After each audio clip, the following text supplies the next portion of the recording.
আসসালামু আলাইকুম রহমতুল্লাহি ওয়া বারাকাতুহু। যাই হোক, একটা ভিডিওতে আমার জীবন কাহিনী সম্পর্কে বলতে চাইছিলাম। তো আমি যে আমার দেশের বাড়ি মতলব, আমার শ্বশুর বাড়িও মতলব।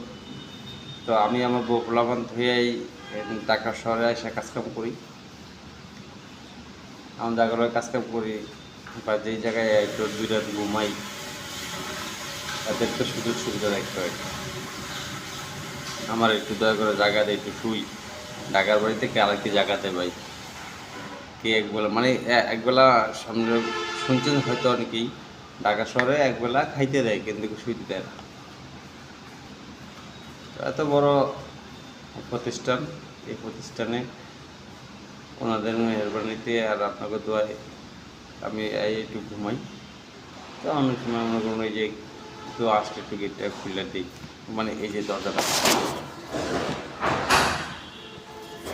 এটা একটা প্রতিষ্ঠানের দরজা। তারপরে ওই যে আমার কাছে দেখছেন তো, মানে উনিও ওয়েটার। তো আজকে সাবেরা নিজেরা মিটিং করবো, 2টা টেবিল লাগাইবো, এই 2টা টেবিল লাগাইতে আইসে আর কি। ওর দরজাটা খুলে দিলাম, হাইলো। আমি ইন্দা কাছের ক্লাসে দেখি তারা আহে, একদম বললাম এই যে এই টেবিলটাতে বসি, দেখছেন না, এই টেবিলটাতে বসি।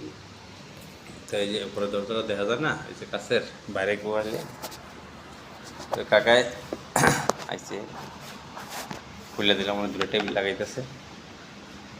বছর আইব, সাবের আইব, হয়তো কোনো প্রতিষ্ঠান সম্পর্কে বা যে কোনো একটা মানে মিটিং কথাবার্তা কইব আর কি। 2টা টেবিল লাগাইতেছে, 2টা টেবিল লাগাই হয়তো 10টা করে 20টা কিংবা 8টা করে 16টা চেয়ার লাগাইবো, আর বসে একটু কথাবার্তা কইলে। সেজন্য ওই কথাটা কিন্তু কইতে পারিনি আমার কাহিনিটা। তো যাই হোক, কাহিনি এক সময় বলবো, বলার অনেক সময় আছে, বলবো। তো সবচেয়ে বড় কথা হচ্ছে যে আমি ঢাকা শহরে আসি, আমার একটা খালা আছে, চনপাড়া থাকে।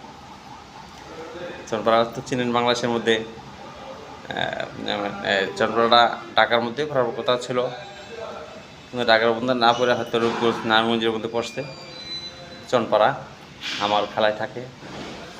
তো আমি প্রায় সময় আমার বউ কিন্তু বলছে, আমি আরও কয়েকটা ভিডিওতে বলছি, আমার বউ কিন্তু কালো, আর কালো মেয়ে ভালো। আমার খালাতো বোনও কিন্তু কালোই, বেশি সুন্দর না, কালো। কালো হোক। এখন আমার খালায় কইতেছে